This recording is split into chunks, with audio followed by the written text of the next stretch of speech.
কর্তব্যে অবিচল ব্যতিক্রমী এক চিকিৎসক। বাবার মৃত্যু সংবাদ পেয়েও রোগীদের চিকিৎসা প্রদান করলেন চুঁচুড়ার ইমামবাজার অঞ্চলের ডাক্তার শিবাশিস বন্দ্যোপাধ্যায়।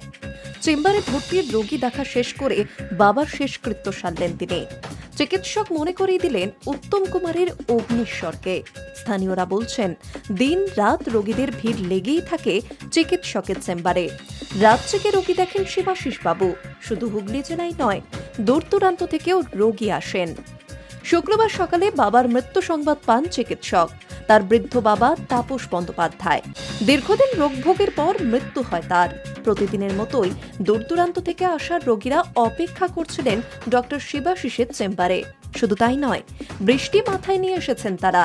ফিরে গেলে ভোগান্তি হবে তাদের। সেই কারণেই বাবার মৃতদেহ বাড়িতে রেখে আগে তার চেম্বারে আসা রোগীদের চিকিৎসা করেন ডাক্তার। রোগী দেখা শেষ করে বাবার দেহ সৎকারের জন্য শ্মশানের রওনা দেন তিনি। পিতৃবিয়োগের মাঝেও চিকিৎসকের দায়িত্ব পালনকে কুর্নিশ জানাচ্ছেন সকলে। চুঁচুড়া পুরসভার কাউন্সিলর ইন্দ্রজিৎ দত্ত বলেন, অনেক গরিব মানুষ ডাক্তারবাবুর কাছে আসেন। রাত 2-3 পর্যন্ত বসে রোগী দেখেন তিনি। নিজেদের সামর্থ্য অনুযায়ী চিকিৎসার খরচ দেয় রোগীরা। কোনো চাহিদা নেই শিবাশিস বাবুর। চুঁচুড়া ছাড়াও বিভিন্ন জায়গা থেকেও রোগীরা আসেন ভালো চিকিৎসা পান বলে। এমন ডাক্তারবাবুর জন্য গর্ববোধ করি আমরাও। ডাক্তারদের বিরুদ্ধে অনেক রকম অভিযোগ থাকে, সেখানে এরকম মানবিক ডাক্তার, কি বলবেন?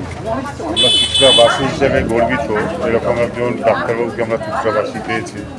চুঁচুড়া কেন, চুঁচুড়ার বাইরে জেলার বাইরেরও বহু মানুষ ডাক্তারবাবুর দ্বারা উপকৃত, যিনি সকাল থেকে রাত অবধি ভোর 3-3:30 অবধিও শুধু রুগী দেখার জন্য বসে থাকেন। চাহিদা ডাক্তারবাবুর কিছু নেই, যে যেমনভাবে পারে দেয়।